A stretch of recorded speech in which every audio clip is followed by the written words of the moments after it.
The wind had a strange way of speaking in the mountains that winter, like a living thing muttering warnings no one could fully understand.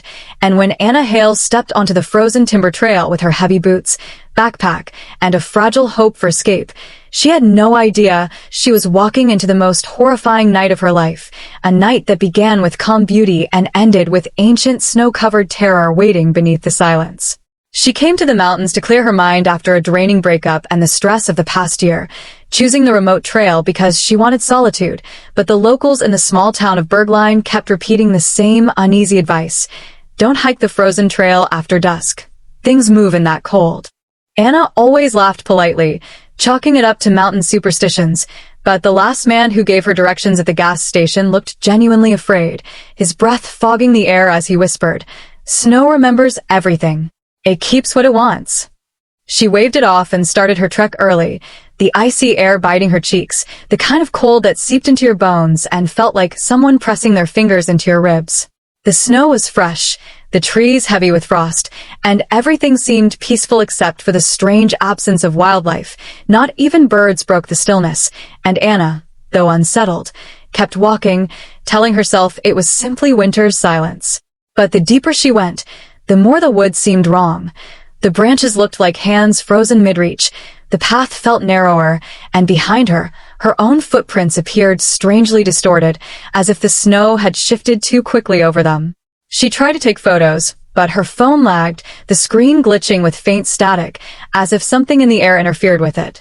Around noon, fog rolled in, thick, unnatural, swallowing the woods until visibility dropped to barely an arm's length, and each time she turned her head, she swore she heard faint crunching footsteps behind her, perfectly timed to stop when she stopped. She called out, her voice echoing strangely as if bouncing off unseen walls, but no one replied, only the wind stirring lightly, carrying what sounded like a woman whispering her name. Anna, long and drawn like ice cracking across a lake. Fear fluttered in her chest, but she kept going until she found an abandoned ranger outpost, half buried in snow and leaning like something had pushed it from the back. Relieved for shelter, she stepped inside, brushing snow from her jacket, and instantly noticed how unnaturally cold it was inside, colder than the outside air, as if the building held onto winter more tightly than the world around it. Dusty furniture, a broken lantern, scattered papers, and claw-like gouges on the wooden floor filled the room. Not animal claws, too long, too deliberate, too human in length. Her breath trembled, but she tried to calm herself, telling herself it was old damage from something dragging furniture. She found a logbook on the table, and flipping through the pages, she saw entries from rangers describing strange sightings in winter. Shadows moving against the wind, figures near the tree line with no footprints, whispers and snowstorms, and something called the White Silent. One entry circled in faded ink chilled her blood. If you see your own reflection in the snow, run. She dropped the book when a soft tapping sounded on the window. Tap, tap, tap. Slow, deliberate. She forced herself to look, and her heart slammed painfully. Outside, in the fog, stood a tall figure, white as the snow around it, featureless except for a long slit where a mouth should be. It didn't blink, didn't move, just stood there, pressed too close to the glass, its breath fogging a small circle. Except, she realized with dread, the breath wasn't on the outside. It was on the inside. Anna bolted out of the ranger outpost, stumbling into the deep snow, lungs burning as she sprinted blindly through fog that felt heavy enough to breathe. The woods seemed to twist around her, trees shifting, or maybe it was her panic, but every direction suddenly looked identical, every path disappearing under the white blanket that kept falling even though the sky was eerily clear above the fog. The footsteps behind her grew louder, slow, dragging, crunching, matching her speed, never rushing, never hurrying, as if whatever followed her knew it would catch her eventually. She scrambled downhill, slipping on ice, hitting her knees, leaving streaks of red on snow that absorbed the color disturbingly fast. She forced herself up, feeling watched from every angle, the fog carrying distant whispers, layers of voices, men, women, children, all calling for help, begging, screaming, fading. She recognized none of them, but the agony in their tones told her one thing. She was hearing the people who never made it off this trail. The fog parted suddenly, revealing a frozen ravine ahead. The ice below cracked ominously, deep fractures spreading like spiderwebs across the surface. But the footsteps behind her were close, too close, and without another option, she stepped onto the ice, moving slowly, carefully, whispering prayers. Halfway across, she heard it, a child's giggle echoing under the ice. Then another. Then multiple. She froze, shaking violently. The ice beneath her feet turned from clear to cloudy, as if something moved directly below her. She tried to step back, but the cracking grew louder, sharp, aggressive. The laughter turned into screams. And then, silence. Dead, absolute silence. She took one shaky breath and then ran, sprinting across the weakening ice as fractures chased her feet. She made it to solid ground just as the ice behind her shattered completely, but before she could react, she saw them. Figures beneath the broken ice, floating just under the surface of the freezing water. Not dead bodies, no. Their eyes moved. Their mouths formed soundless pleas, as if they were trapped alive under the ice, doomed to eternity. Anna's scream tore from her throat as she ran again, her legs burning, her breath ragged, the cold slicing into her lungs like knives.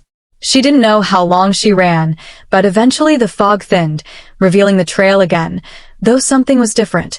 The trees seemed closer, leaning inward, like they were listening. Then ahead, she saw something that made her legs lock. Her own footprints, leading toward her. But she had not come from that direction. The footsteps approached her, step by step, then circled her, then appeared behind her, though she hadn't moved. The snow shifted and rose like something crawling up beneath it. Slowly, purposefully. She tried to back away, but the footprints beneath her feet began changing shape, elongating, matching the same shape she saw scratched on the outpost floor.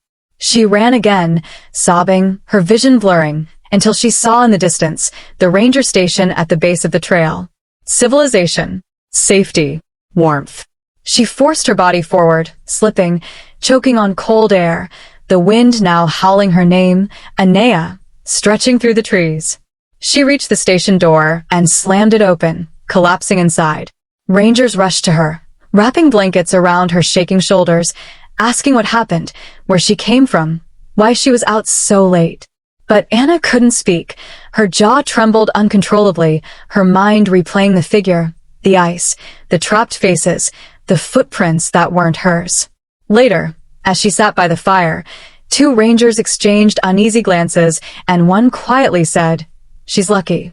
Frozen Trail rarely gives anyone back." Anna didn't sleep that night, because through the station window, far at the tree line, she saw it again, the tall white figure standing perfectly still, head tilted, watching her. And when she blinked, it didn't disappear. It simply lifted one long, sharp hand and pointed at her, as if letting her know the mountain wasn't done with her.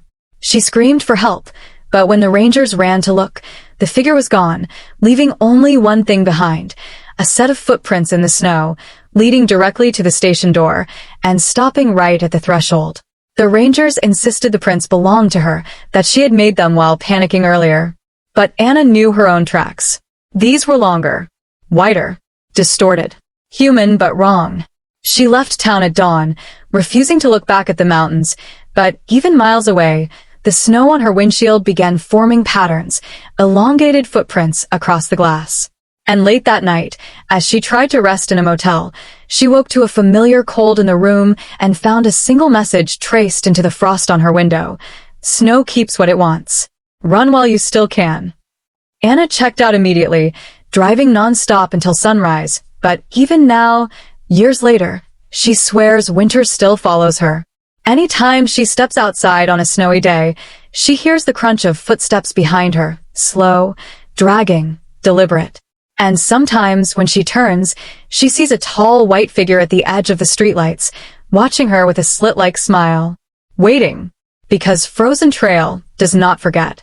And it does not forgive.